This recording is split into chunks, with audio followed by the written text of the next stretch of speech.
কায়নাত হতভম্ব হয়ে অর্ণর দিকে তাকাল। বিয়ে হয়েছে 1 মাস হয়েছে সবে, আর এই লোক তাকে 2 মাসের গর্ভবতী বানিয়ে দিল। অর্ণ বোধহয় নিজেও অবাক হয়েছে নিজের কথা শুনে।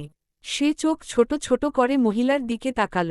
মহিলা অবাক হয়ে অর্ণর দিকে তাকিয়ে আছেন। কিছুক্ষণ পর বললেন, আপনি এই মেয়ের হাসবেন্ড? অর্ণ শুষ্ক ঠোঁট ভেজাল আর চোখে কায়নাতের দিকে তাকিয়ে বলল, প্রেগন্যান্ট যেহেতু আমি বানিয়েছি তাহলে হাসবেন্ড তো আমিই হব, তাই না? মহিলা লজ্জায় পড়লেন ভীষণ। তাড়হুড় করে সেখান থেকে সরে গেলেন তিনি।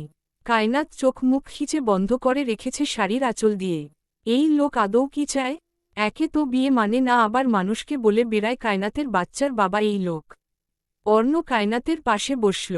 কায়নাত শাড়ির আঁচল সরিয়ে অর্ণর দিকে কটমট করে তাকিয়ে বলল, আপনি মিথ্যে কথা কেন বললেন? বিয়েই হয়েছে 1 মাস, তাহলে আমি 2 মাসের প্রেগন্যান্ট হলাম কি করে? অর্ণ ফোনে দৃষ্টি রেখে বলল, যেভাবে প্রেগন্যান্ট হয় মানুষ। আপনার সাথে আমার কিছু হয়েছে? তুমি চাইলে হতে পারে। কায়নাত স্তব্ধ হয়ে গেল। লোকটার মতিগতি মোটেও ঠিক লাগছে না। এমন অদ্ভুত ঠোঁটকাটা মার্কা কথাবার্তা কেন বলছে? নুসরাত বের হলো একটু পর। দেখল ভাই আর ভাবি বসে আছে চুপচাপ। নুসরাত বের হতেই কায়নাত উঠে দাঁড়াল। নুসরাত বলল, প্রেম ভাইয়ার সাথে দেখা করে তারপর যাই। অর্ণ কিছু বলল না। কায়নাত নুসরাতের এক হাত জড়িয়ে ধরে প্রেমের চেম্বারের দিকে যেতে যেতে বলল, তোমার কি বাবু হবে আপু? নুসরাত মুচকি হেসে বলল, জানি না। কি বাবু চাই তোমার? উপরওয়ালা যেটা দিবেন তাতেই খুশি আমি। ওর বাবা চাইতেন তার টুকটুকে একটা মেয়ে হবে। কায়নাত ফট করে প্রশ্ন করল, বাবুর বাবা কোথায় আপু? নুসরাত শুকনো ঢোক গিলল। হাঁটার গতি কমে এসেছে। সে বিষণ্ণ কণ্ঠে পেটে হাত রেখে বলল, নেই। মানে? মারা গেছে।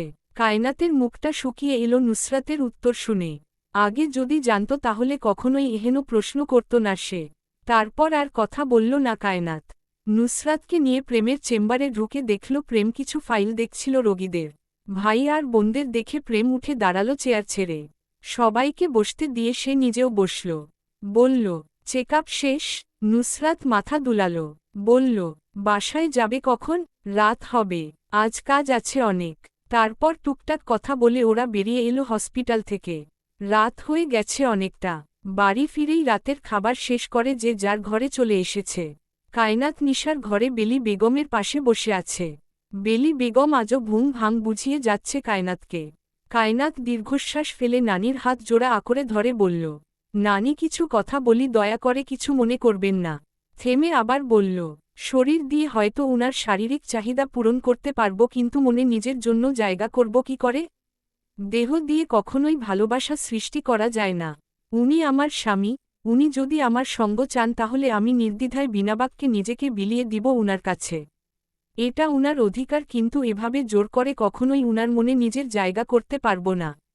আমাদের বিয়েটা অনাকাঙ্ক্ষিতভাবে হয়েছে, এটা নিশ্চয়ই আপনি জানেন। উনি এখনও এই বিয়েটা মন থেকে মেনে নিতে পারছেন না। আমি চাই না জোর করে কিছু হোক। আল্লাহ চাইলে একদিন উনি আমাকে ভালোবাসবেন এবং নিজে থেকেই আমাকে নিজের করে নিবেন। ততদিন না হয় উনি এবং আমি নিজেও একটু সময় নেই। সেই দিন বেলি বেগম আর কথা বলতে পারেননি। তিনি হয়তো সত্যি একটু বেশি বেশি করে ফেলেছেন।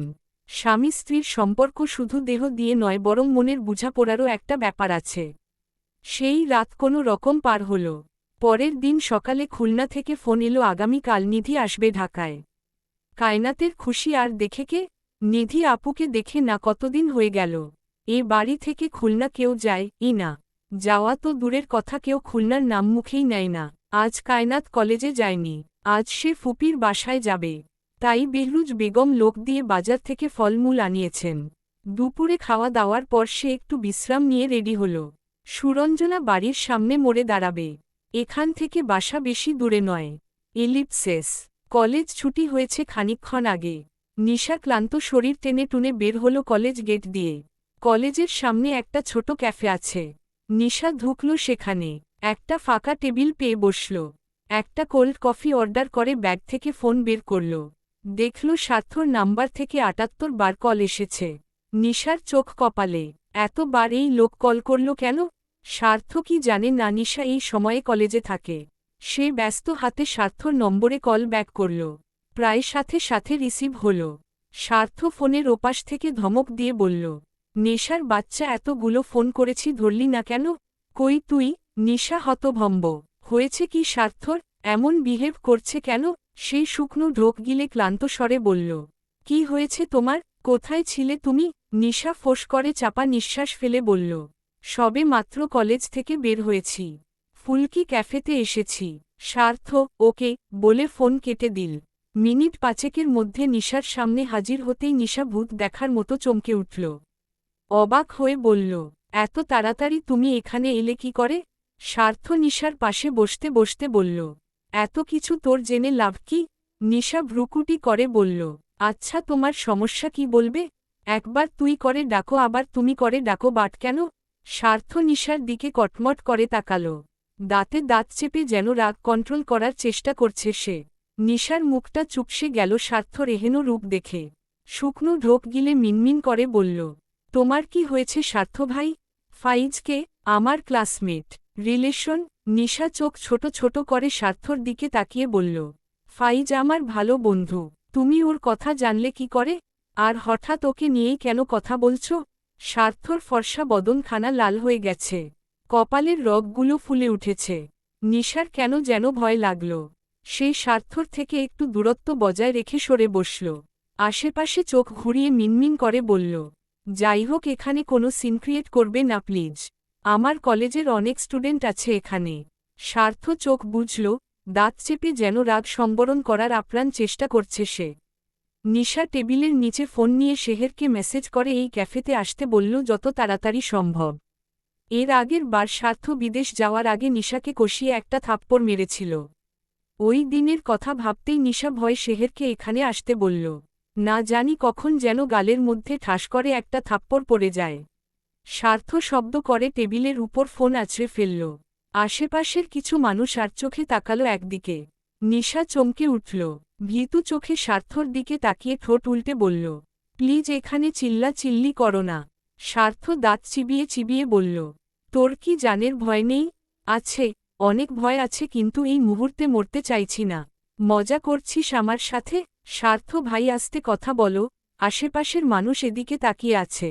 স্বার্থ ঘাড় ঘুরিয়ে পাশে তাকাল। দেখল কিছু স্টুডেন্ট অদ্ভুত চোখে তাকিয়ে আছে। স্বার্থ ধমক দিয়ে সবাইকে উদ্দেশ্য করে বলল, এখানে সার্কাস হচ্ছে? এভাবে তাকিয়ে আছেন কেন সবাই? সাথে সাথে সবাই দৃষ্টি ঘুরাল। নিশা চোখ মুখ কুঁচকে রইল। মান সম্মান সব মাটিতে মিশিয়ে দিচ্ছে। সে রেগে উঠে দাঁড়াল। কাঁধে ব্যাগ নিয়ে বলল, তোমার তামাশা দেখার জন্য এখানে আসিনি আমি। তামাশা করার হলে অন্য কারোর সাথে করো, আমার সাথে করবে না। তখনই ওদের কাছে এলো শেহের। স্বার্থ চিৎকার চেঁচামেচি করত নিশ্চিত যদি শেহের না আসত। শেহেরকে দেখে সে চুপ করে গেল। অথচ মুখের ভাব দেখে বোঝা যাচ্ছে এই মুহূর্তে ঠিক কতটা রেগে আছে সে। শেহের ওদের মুখোমুখি বসে চোখের ইশারায় নিশাকে বসতে বলল। নিশা বসতেই শেহের স্বার্থকে উদ্দেশ্য করে বলল, কি হয়েছে তোর? স্বার্থ কোনো জবাব দিল না। নিশা বলল, তোমরা কথা বলো, আমি বাড়ি যাব। আমার লেট হয়ে যাচ্ছে। স্বার্থ ফোন খানা হাতে নিয়ে টেবিলে খটখট শব্দ করতে করতে বলল, বাড়ি যেতে লেট হচ্ছে নাকি ফাইজের সাথে দেখা করতে লেট হচ্ছে? স্বার্থ ভাই, এবার তুমি বেশি বেশি করছো। আমি কার সাথে মিশব না মিশব এটা আমার ব্যাপার। তোমার কোনো অধিকার নেই আমাকে কিছু বলার কিংবা করার। শেহের স্বার্থর হাত শক্ত করে আঁকড়ে ধরল। নিশাকে বলল, বাড়ি যা তুই। নিশা গটগট করে ক্যাফে থেকে বেরিয়ে গেল। স্বার্থ হাতের ফোন ফ্লোরে ছুঁড়ে মেরে শেহেরকে ঝাড়া মেরে সরিয়ে দিয়ে চিৎকার করে বলল, আটকালি কেন তুই? ওর কথা শুনেছিস ও আমাকে অধিকার শেখাচ্ছে? বাল, তুই ধরলি কেন আমাকে? বলতে বলতে কাচের টেবিল খানায় ঘুষি মেরে বসল। শেহের ধমক দিয়ে বলল, মারবি ওকে? তুই কি পাগল স্বার্থ? কথা কাটাকাটি হলো ভীষণ দুই বন্ধুর মধ্যে। শেহের নিশার কফির বিল দিয়ে স্বার্থকে নিয়ে জোর করে বের হয়ে এলো ক্যাফে থেকে। এই ছেলে মান ইজ্জত নষ্ট করার জন্য কলেজের সামনে পাগলামি শুরু করেছে। এলিপসেস। অর্ণ এই মুহূর্তে মিটিং রুমে আছে। নতুন একটা প্রজেক্ট নিয়ে কাজ করছে তাদের কোম্পানি। জন শেয়ারে আছে, মাশফিক চৌধুরী এবং শিহাব খান। কিছু ঝামেলা চলছে বলে আজ একটা মিটিং ফিক্সড করা হয়েছিল। মিটিং শেষ করে নিজের অফিস রুমে এলো। মাশফিক চৌধুরী কিছুক্ষণ পর ছেলের কাছে এলেন। বাবা আসতেই অর্ণ ক্ষিপ্ত হয়ে শুধায়, তোমার কি আক্কেল নেই বাবা? শিহাব খানকেই কেন পার্টনার বানিয়েছ? মাশফিক চৌধুরী ঠান্ডা মাথায় বললেন, মাথা সব সময় গরম রাখলে হবে না অর্ণ। শিহাব খান পুরো প্রজেক্টটাই নিজে হ্যান্ডেল করতে চেয়েছিলেন কিন্তু আমি সেটা করতে দেইনি। এই ব্যাপার নিয়ে তুমি মাথা ঘামিও না, আমি দেখে নিব। মাশফিক চৌধুরীর কথা শেষ হতে হতেই বেহরুজ বেগমের কল এলো। তিনি কল রিসিভ করে বললেন, হ্যাঁ বলো। বেহরুজ বেগম ওপাশ থেকে বললেন, একটা ছোট পিকআপ ভর্তি ফুল গাছ এসেছে। এসব কি তুমি পাঠিয়েছ? ফুল গাছ? আমি তো পাঠাইনি। তাহলে এত গাছকে অর্ডার করল? আমি কি করে জানব? নুসরাত কিংবা নিশা করেছে বোধহয়। না, ওরা করেনি। তাহলে প্রেম? উফফো, ও করলে কি আর তোমাকে কল দিতাম আমি? বেহরুজ বেগম কল কেটে দিলেন। মাশফিক চৌধুরী চিন্তিত হয়ে অর্ণকে বললেন, তুমি কোনো গাছ অর্ডার করেছিলে? বাড়িতে নাকি পিকআপ ভর্তি ফুল গাছ পাঠিয়েছে কেউ? অর্ণ গম্ভীর কণ্ঠে বলল, না। মাশফিক চৌধুরী আর ঘাটলেন না। কায়নাত সুরঞ্জনাদের বাসায় এসেছে খানিকক্ষণ আগে। ফুপি ভীষণ ভালো। সোহানা বেগম কায়নাতকে সবসময় ভাইয়ের মেয়ে হিসেবেই দেখে এসেছেন। নিজের মেয়ের মতোই ভালোবাসেন তিনি। আসল পরিচয় নিয়ে কখনোই তিনি মাথা ঘামাননি। সোহানা বেগম সুরঞ্জনার ঘরে 3 বাটি পায়েস নিয়ে এলেন। বিছায় রেখে কায়নাতকে বললেন, তোর শ্বশুর বাড়ি এখানেই, তবুও জামাইকে নিয়ে আসিস না কেন? কায়নাত পায়েসের বাটি হাতে নিয়ে কপাল কুঁচকে বলল, আমি এসেছি তাতে তোমার হচ্ছে না ফুপুমা? আবার জামাইকে আনতে হবে কেন? এটা কেমন কথা? বিয়ে হয়েছে কতদিন হয়ে গেল, একবারও ফুপুর বাসায় এসেছে সে? আসতে হবে না উনার। মার খাবি। যাওয়ার আগে তোর শাশুড়ির ফোন নাম্বার দিয়ে যাবি মনে করে। কায়নাত মাথা ঝাঁকালো। সোহানা বেগম ঘর থেকে বেরিয়ে যেতেই কায়নাত সুরঞ্জনার দিকে গভীর দৃষ্টি মেলে বলল, পরশু খোকন ভাইয়ার সাথে দেখেছি তোমাকে। কোথায় গিয়েছিলে? সুরঞ্জনা দীর্ঘশ্বাস ফেলল। খোকনের সাথে তার বিয়ে ঠিক হয়েছে বছর খানেক আগে। বিয়ের ডেট এখনও ঠিক হয়নি। খোকন গত পরশু তাকে ডেকেছিল দেখা করার জন্য। ছেলেটা ভীষণ ভালো, তবে সুরঞ্জনা চায় না খোকনের সাথে তার বিয়ে হোক। কায়নাত উত্তর না পেয়ে বলল, কি হলো? দেখা করতে গিয়েছিলাম। ওর মা দেখা করতে চেয়েছিলেন আমার সাথে। ওহ। মুনিয়া পায়েস খেয়ে বাতি কায়নাতের সামনে রেখে বলল, তুই আমার কলেজে কেন ভর্তি হলি না? আমি তো ভেবেছিলাম আমরা একসাথে পড়ব। কায়নাত বলল, আমার শ্বশুর বারণ করেছিলেন। আমার ছোট ননদ যে কলেজে পড়ে ওই কলেজেই ভর্তি করেছেন। বিয়ের পর বোনরা পর হয়ে যায় তার প্রমাণ পেয়েছি। 3 বোন মিলে আড্ডায় ব্যস্ত হল। আগে মির্জা বাড়ি থাকতে যখন সুরঞ্জনারা গ্রামে যেত সারারাত ভরে 3 জন গল্প আড্ডায় মেতে থাকত। আর এখন এসব স্বপ্ন। শ্বশুর বাড়ি যাওয়ার পর থেকে বোনদের সাথে দেখাই হয় না। রাত 9টার দিকে সুরঞ্জনাদের বাড়ির সামনে এসেছে আদাল। মূলত কায়নাতকে নিতে এসেছে সে। সোহানা বেগম অনেক বলেছেন ভেতরে যেতে, কিন্তু সে যায়নি। বলেছে অন্য একদিন অবশ্যই আসবে। কায়নাত ফুপুদের থেকে বিদায় নিয়ে আদালের বাইকে বসল। আদাল বাইক স্টার্ট দিয়ে বলল, ভাবি, এটা আপনার কোন ফুপির বাসা? কায়নাত বলল, আমার তো একটাই ফুপুমা, ওই যে সুরঞ্জনার কথা বলেছিলাম না, ওদের বাসা এটা। ওহ আচ্ছা, একা এসেছিলেন কেন? আমাকে বলতেন আমি দিয়ে যেতাম। কায়নাত মুচকি হেসে বলল, আপনি ঘুমাচ্ছিলেন তাই আর আপনাকে ডাকিনি। আদাল আর কিছু বলল না। বাড়ির কিছুটা সামনে আসতেই জোরে বাইকের ব্রেক কষল। কায়নাত পড়তে পড়তে নিজেকে সামলাল। আতঙ্কিত হয়ে বলল, কি হয়েছে ভাইয়া? আদাল কায়নাতকে বাইক থেকে নামতে বলল। কায়নাত নামতেই আদাল নিজেও নেমে পড়ল। চৌধুরী বাড়ির কিছুটা দূরে একটা ছোট শপিং মল আছে। সেখানেই তারা আছে এই মুহূর্তে। মার্কেটের সামনে অর্ণ, শেহের ও মেহেরাব সাথে শিহাব খানের ছেলে বিজয়। কিছু নিয়ে বোধহয় কথা কাটাকাটি করছে। আদালের দৃষ্টি অনুসরণ করে কায়নাত সামনে তাকাল। দেখল অর্ণ দাঁড়িয়ে কার সাথে যেন ঝামেলা করছে। সে আদালকে বলল, ভাইয়া, ওটা আপনার ভাই না? উনি কার সাথে ঝামেলা করছেন রাস্তায় দাঁড়িয়ে? আদাল মাথা নাড়িয়ে বলল, ভাবি, আপনি এখানেই একটু দাঁড়ান, আমি দেখে আসি। কায়নাত আদালের পিছু পিছু গেল। একা দাঁড়িয়ে থেকে সে কি করবে? অর্ণদের কাছে এসে দাঁড়াতেই আদাল মেহরাবকে বলল, তোমরা এখানে কি করছো? সবার কথা থেমে গেছে আদালের উপস্থিতিতে। অর্ণ রাগ কন্ট্রোল করে শার্টের উপরের দুটো বোতাম খুলে দিল। কায়নাত আদালের পেছনে দাঁড়িয়ে আছে। ছোট শরীর খানা দেখা যাচ্ছে না আদালের লম্বাটে শরীরের কারণে। শেহের আদালের পেছনে কায়নাতকে দেখে বলল, ভাবি, তুমি এখানে কি করছো? অর্ণ ফট করে পেছনে তাকাল। কায়নাত অর্ণর দিকে সবে মাত্র তাকিয়েছে। সেই শেহেরের দিকে তাকিয়ে বলল, ফুপুমার বাসায় গিয়েছিলাম ভাইয়া। বিজয় ছেলেটা ঠোঁট কামড়ে কায়নাতের দিকে তাকাল। দৃষ্টি স্বাভাবিক নয়।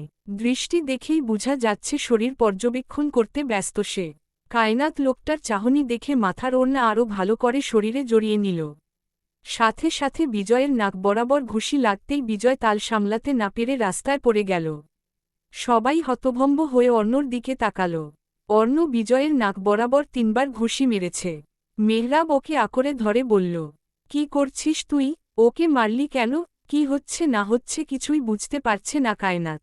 সে এই ঘটনা দেখে ভীতু হয়েছে। আদাল শুকনো ঢোক গিলে কায়নাতকে বলল, ভাবি চলুন আমরা বাড়ি যাই। কায়নাত অস্থির হয়ে বলল, কিন্তু আপনার ভাই যে মারামারি করছে, উনাকে থামান, লোকটাকে তো মেরাই ফেলবে। অর্ণ রেগে কায়নাতের দিকে তাকিয়ে বলল, যাও এখান থেকে। কায়নাত আদালের সাথে চলে যাওয়ার পর বিজয় নাকে হাত দিয়ে রক্ত মুছে ঠোঁটে বিশ্রী হাসি টেনে বলল, এই মা, লটাই তাহলে আমাদের ভাবি? যাই হোক তুই কিন্তু সেই একটা জিনিস পেয়েছিস। অর্ণ বিজয়ের গলা চেপে ধরে দাঁত চিবিয়ে বলল, এই মুখ দিয়ে আর একটা বাজে ওয়ার্ড বের করলে তোর জান ছিঁড়ে খাবো আমি বা স্টার্ড। শেহের বিজয়কে অর্ণর থেকে ছাড়িয়ে নিল। বিজয় হো হো করে হেসে বলল, খুকি মাল্য জুটিয়েছিস ভালোই। বাইরে মুষল ধরায় বৃষ্টি শুরু হয়েছে। আকাশ ডাকছে থেমে থেমে। বাড়ির সবাই গভীর নিদ্রায় আচ্ছন্ন। শুধু ঘুম নেই শর্ষী কন্যা চৌধুরী বাড়ির বড় বধূর। অর্ণ এখনও বাড়ি ফেরেনি। মনটা বড্ড কু ডাকছে। তখন দেখে এলো একটা লোকের সাথে ঝামেলা করছে আর এখন রাত 1:30 বাজতে চলল। আসছে না কেন? কায়নাত ড্রয়িং রুম জুড়ে পায়চারি করছে। অস্থির হয়ে সদর দরজা খুলে দেখল বৃষ্টির প্রখরতা আরও বেড়েছে। অর্ণ গাড়ির হর্ন বাজাতেই দারোয়ান দরজা খুলে দিল। কায়নাত চাতক পাখির মতো তাকিয়ে রইল। অর্ণ বাড়ির ভেতরে গাড়ি নিয়ে ঢুকেও গাড়ি থেকে নামল না। কায়নাত তাকিয়েই রইল, তবুও লোকটার দেখা নেই। দৃষ্টি ছলছল হয়ে এলো। ওড়নার কোনা দিয়ে চোখ মুছে সে বাইরে পা রাখল। খালি পায়ে বাইরে পা রাখতেই বৃষ্টির টিপটিপ পানিগুলো তার সর্বাঙ্গ ভিজিয়ে দিল। কায়নাত অর্ণর ড্রাইভিং সিটের সাইডে এসে গ্লাসে ঠকঠক শব্দ করল। খানিকক্ষণ পর অর্ণ গ্লাস নামিয়ে সিটে হেলান দিয়ে ঘাড় বাঁকিয়ে কায়নাতের দিকে তাকাল। কায়নাত অর্ণকে দেখেই আঁতকে উঠল। ভেজা হাতে অর্ণর গাল ছুঁয়ে বিস্মিত কণ্ঠে বলল, আপনার সারা শরীরে এত রক্ত কেন? কি হয়েছে আপনার? কথা বলছেন না কেন? বলতে বলতে চোখ ভিজে এলো। অর্ণ নির্বিক চোখে কায়নাতের চোখের পানি দেখল। কম্পিত ঠোঁটের দিকে তাকাতেই চোখ বন্ধ করে ফেলল। বলল, কিছু হয়নি আমার, ভেতরে যাও। কায়নাত শুনলে তো। সে গাড়ির দরজা খুলে অর্ণর আহত হাত পা দেখে জোরাল কণ্ঠে বলল, কিভাবে হয়েছে এসব? বলছেন না কেন আপনি? অর্ণ অধৈর্য কণ্ঠে বলল, এই মেয়ে ভেতরে যাও বলছি না। যাব না আমি। বলুন আপনার এই অবস্থা কি করে হলো? আপনি ওই লোকের সাথে মারামারি করেছেন না? হু হু করে কেঁদে উঠল কায়নাত। অর্ণ কায়নাতের কান্না দেখে ধমক দিয়ে বলল, স্যাটা পিডিয়ট, সরো সামনে থেকে। কাকভেজা হয়ে এখনও বাড়ির বাইরে দাঁড়িয়ে আছে শর্ষী কন্যা। জীবনটা বিষের থেকেও বিষাক্ত হয়ে যাচ্ছে দিন দিন। অদ্ভুত ব্যাপার, 16 বছর বয়সে তার কত ধৈর্য। কায়নাত আজ নিজেই ভীষণ অবাক হল নিজেকে দেখে। আর কি বাকি আছে হওয়ার? এইটুকু জীবনে কত কিছুই না দেখল সে। ছোট থেকে একুল অকুল করতে করতেই দিন কেটে গেল। আজ বড্ড মায়া হচ্ছে এই দুর্ভাগা ভাগ্যের জন্য। সুখ কি আদৌ আছে এই কপালে? সব থেকেও সে নিঃস্ব কেন? এর কোনো উত্তর নেই কারোর কাছে। কায়নাত দীর্ঘশ্বাস ফেলল। না কাঁদতে চাইলেও চোখ বেইমানি করে। সে পা বাড়ালো বাড়ির ভেতর। ভাগ্য বড়ই নিষ্ঠুর, ভেবে আর কি হবে? আদৌ পাল্টাবে কিছু? এলিপসেস। সকাল সকাল খুলনায় চৌধুরী বাড়ি তোড়জোড় শুরু হয়েছে। নিধি আজ ঢাকা যাবে, থাকবে কিছুদিন সেখানে। আজ প্রথম সে বাড়ি ছেড়ে চাচার বাড়ি যাচ্ছে। আতিয়া বেগম ও রেখা বেগম মিলে আচার, নাড়ু, মুড়ি ভাজা আরও বিভিন্ন নানারকম খাবার বানাচ্ছেন। যেহেতু দুপুরের পর রওনা হবে তাই তারা নেই তেমন। আজ অনেকদিন পর নাজনীন আর হাসান মিলে পুকুরে মাছ মেরেছে। দুজন গোসল সেরে বাগানে বেতের চেয়ারে বসতেই হাসান বলল, বুড়ি থাকলে এখন নিশ্চিত রাগ দেখাতো আমাদের। নাজনীন ব্যথাতুর হাসল, বলল, তা তো বটেই। কেমন আছে কে জানে। ভালোই আছে অন্যের ঘরে। তুই ওকে ভুলতে পেরেছিস? ভুললে তো ওকে ভুলবো ভাই। হাসান দীর্ঘশ্বাস ফেলল। নাজনীন তার ঘরের মধ্যে কায়নাতের হাজার হাজার ছবি টানিয়ে রেখেছে। তার জন্য ওই নারী হারাম হলেও কেন যেন ভুলতে পারে না। ও এখনও বিশ্বাস করে অর্ণ কায়নাতকে ডিভোর্স দিবেই। কায়নাতের যদি কোল ভর্তি বাচ্চাও থাকে তাও সে কায়নাতকে কবুল করতে রাজি। ওই নারীর জন্য 1000 বছর অপেক্ষা করতেও রাজি। তবুও যদি চোখের সামনে তাকে সব সময় দেখতে পারে তাও শান্তি। আজ বহুদিন ধরে মনে শান্তি নেই। রাতে ছটফট করতে করতে রাত পার হয় তবুও চোখে ঘুম ধরা দেয় না।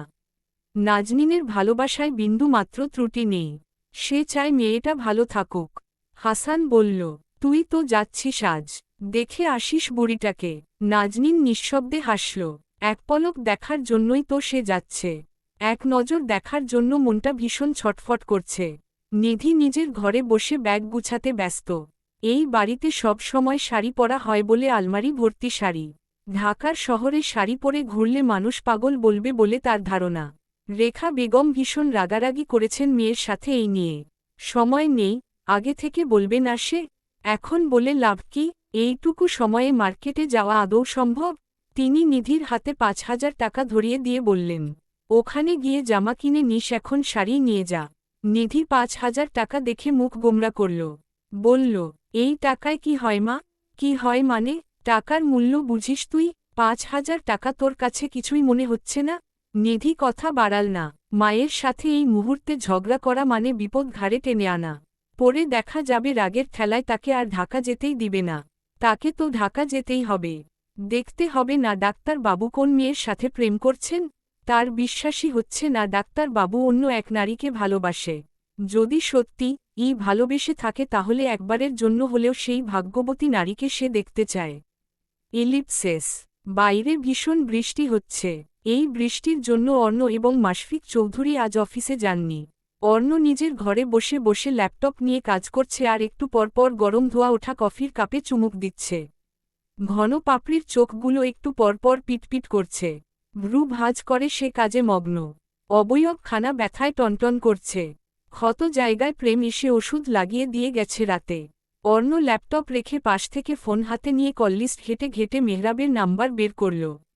কিছুক্ষণ রিং হওয়ার পর রিসিভ হতেই অর্ণ দাঁত কিরমির করে শুধায়, ওকে এখনও জানে বাঁচিয়ে রেখেছিস কেন? সকাল সকাল অর্ণর হুঙ্কার শুনে বেচারা ধরফুরিয়ে উঠে বসল বিছানায়। সে এখনও বিছানা থেকে মাথা উঠায়নি। অর্ণর কল পেতেই ঘুমটা ভাঙল। সে ঘুম জড়ানো কণ্ঠে বলল, কার কথা বলছিস?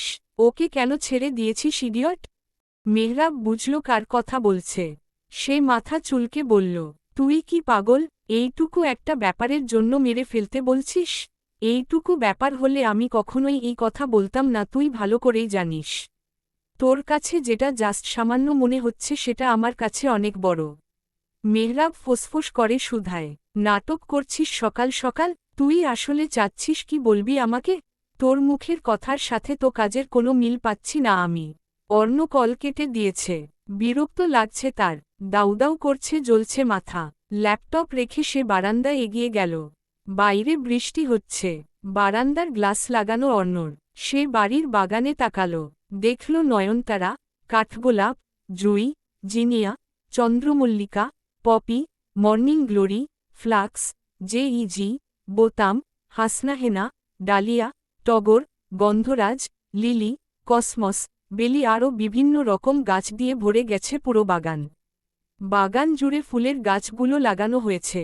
অপরূপ সৌন্দর্য ছড়িয়ে পড়েছে চারপাশ।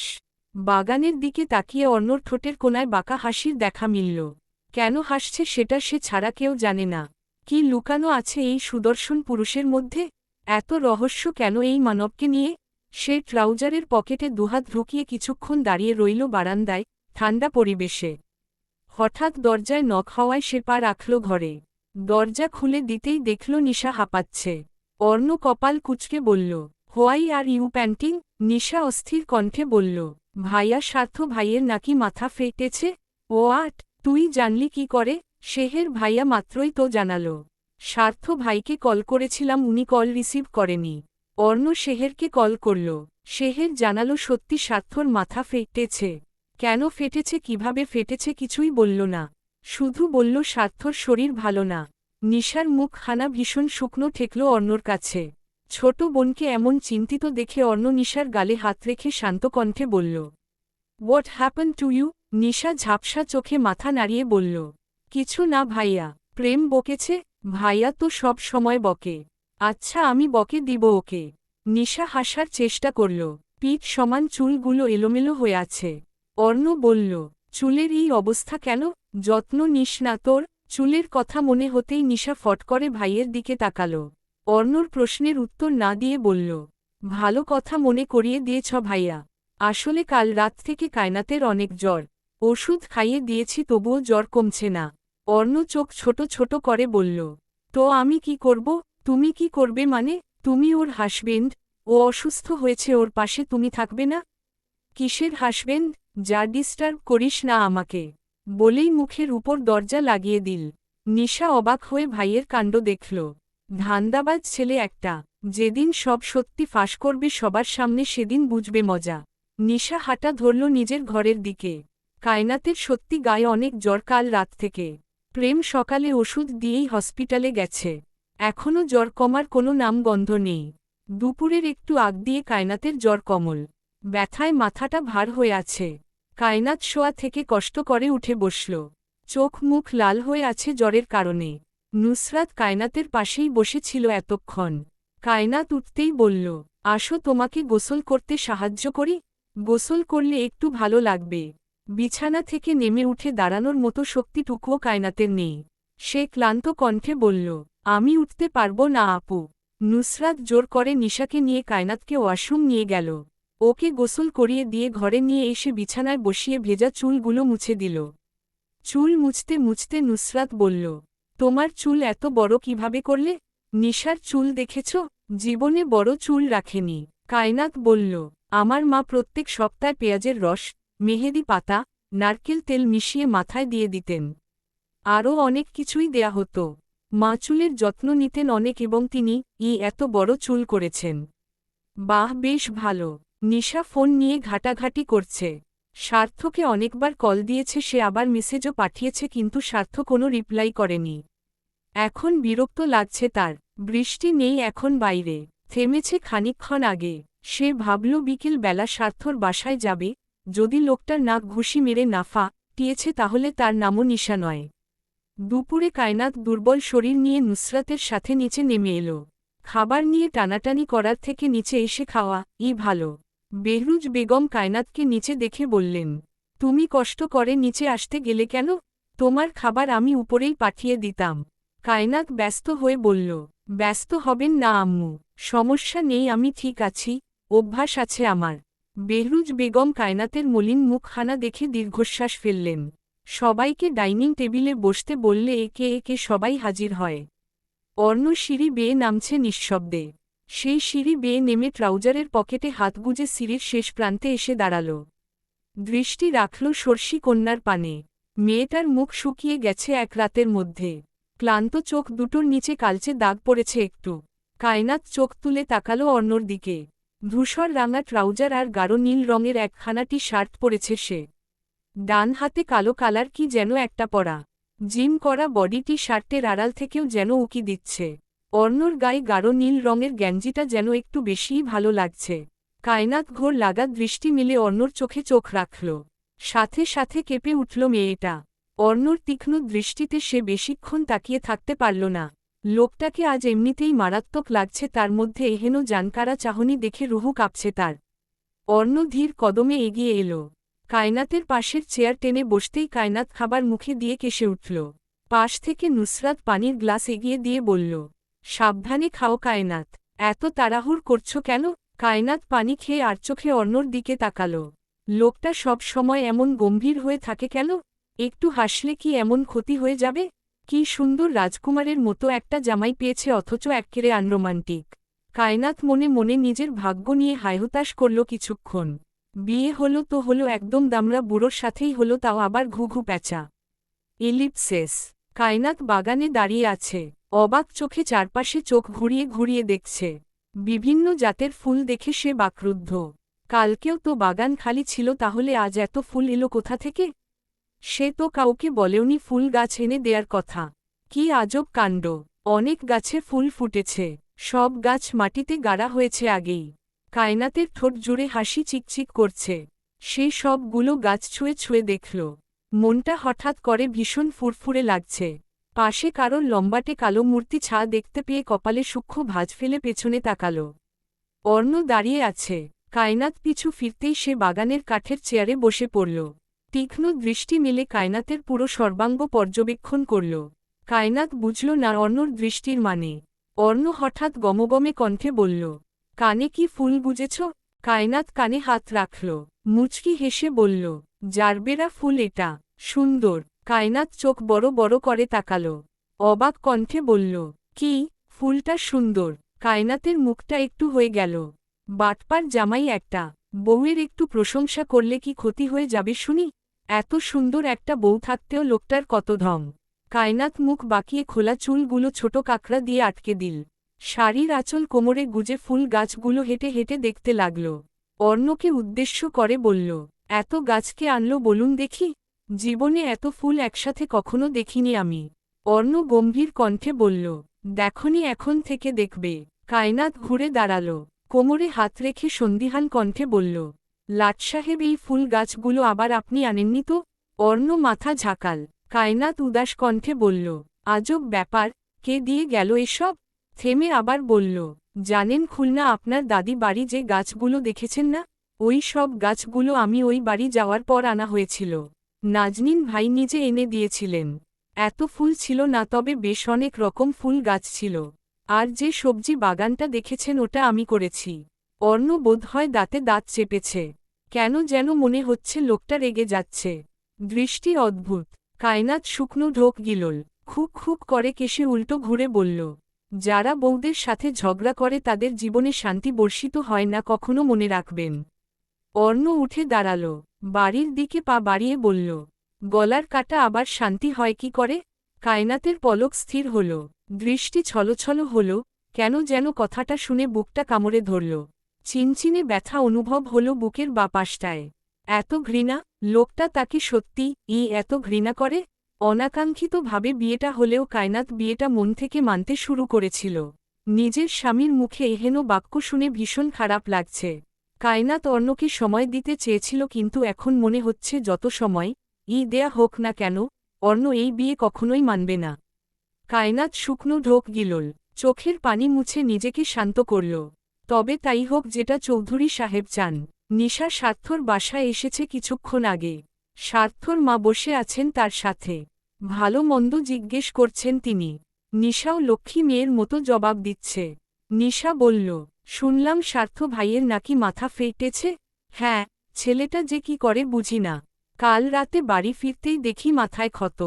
কত করে জিজ্ঞেস করলাম কি হয়েছে, কিভাবে হলো এসব। কোনো জবাব দিল না। আমি একটু দেখা করে আসি। আমার থেকে অনুমতি নিচ্ছ কেন তুমি? যাও। নিশা উঠে দাঁড়াল। কাল যেভাবে স্বার্থর সাথে ঝগড়া হয়েছে, এখন তো দেখা করতেও ভয় হচ্ছে। তবুও মনে সাহস জুগিয়ে পা বাড়াল ওর ঘরের দিকে। দরজার সামনে এসে কড়া নাড়ল দরজায়। স্বার্থ ভেতর থেকে বলল, দরজা খোলা আছে। নিশা দরজা ঠেলে ঘরের ভেতরে ঢুকল। অন্ধকার পুরো ঘর। সে দেয়াল হাতড়ে ঘরের লাইট অন করল। ঘর আলোকিত হতেই উপস্থিত নিশাকে দেখে স্বার্থ চোয়াল শক্ত করল। সে আধশোয়া হয়ে ফোন টিপছিল। নিশাকে দেখেই দাঁত চিবিয়ে বলল, এখানে এসেছিস কেন? নিশা শুষ্ক ঠোঁট ভিজিয়ে মিনমিন করে বলল, তোমার মাথায় আঘাত লাগলো কি করে? কোন অধিকারে এই প্রশ্ন জিজ্ঞেস করছিস? নিশা অবাক কণ্ঠে বলল, তোমাকে প্রশ্ন করার জন্য আমার অধিকার লাগবে? তোর ব্যাপারে কথা বলার জন্য যদি আমার অধিকারের প্রয়োজন হয় তাহলে তোর হবে না কেন? তুই কে? আমার জিএফ, ওয়াইফ, সিস্টার, নাকি অন্য কিছু? তুই আমার কেউ না, জাস্ট বন্ধুর বোন। নিশার চোখে পানি টলমল করছে। গলায় কান্নাগুলো আটকে আছে বিষ হয়ে। স্বার্থর কথাগুলো তার বুকে বেঁধেছে। এমন করে কথাগুলো কিভাবে বলল স্বার্থ? একটুও খারাপ লাগল না? নিশা মাথা নিচু করে ঘরের লাইট বন্ধ করে দিল। দরজার কাছে গিয়ে জোরাল কণ্ঠে বলল, ভুল করে অধিকার দেখাতে গিয়েছিলাম, মাফ করে দিও। আজ থেকে মনে রাখব, আমি তোমার কেউ না। এলিপসেস। নিধি ও নাজনীন এসে পৌঁছেছে খানিকক্ষণ আগেই। এখন রাত প্রায় 12টার কাছাকাছি সময়ে। কায়নাত নিধিকে জড়িয়ে ধরে বসে আছে। কতদিন পর আপুকে দেখল। কত শুকিয়ে গেছে মেয়েটা। নিধি কায়নাতের মাথায় হাত রেখে আদুরে কণ্ঠে বলল, হয়েছে বাবা, থামো এবার। ছাড় দেখি আমাকে, নাকি সারাদিন এভাবেই থাকতে চাচ্ছিস? কায়নাত ছেড়ে দিল নিধিকে। ঠোঁট উল্টে বলল, আমার কথা তোমাদের মনে পড়ে না তাই না? একটা দেব ফাজিল, মনে পড়ে না আবার? জানিস তোকে নিয়ে সারাদিন বোনদের মধ্যে কথা হয়। মাহি তো মাঝে মধ্যে কেঁদে কুটে বুক ভাসিয়ে ফেলে। কায়নাত খিলখিল করে হেসে উঠল। কায়নাতের পাশেই অর্ণ গা ঘেঁষে বসে আছে সোফায়। বর্তমানে সবাই ড্রয়িং রুমে উপস্থিত। নাজনীন অর্ণদের ঠিক সামনের সোফায় বসে কায়নাতের দিকে তাকিয়ে আছে। দৃষ্টি নামালো সে। অর্ণ পায়ের জুতো দিয়ে ফ্লোরে খটখট শব্দ করছে। বেহরুজ বেগম তাড়া দিয়ে বললেন, নাজনীন আর নিধি আসো, তোমরা খেয়ে নাও, অনেক রাত হয়েছে। নাজনীন উঠে দাঁড়ালো, মাথা ঝাঁকিয়ে বলল, চাচি আমার ক্ষুধা নেই, আপনি একটু বলে দিন আমি কোথায় থাকব। সে কি কথা, খাবে না কেন?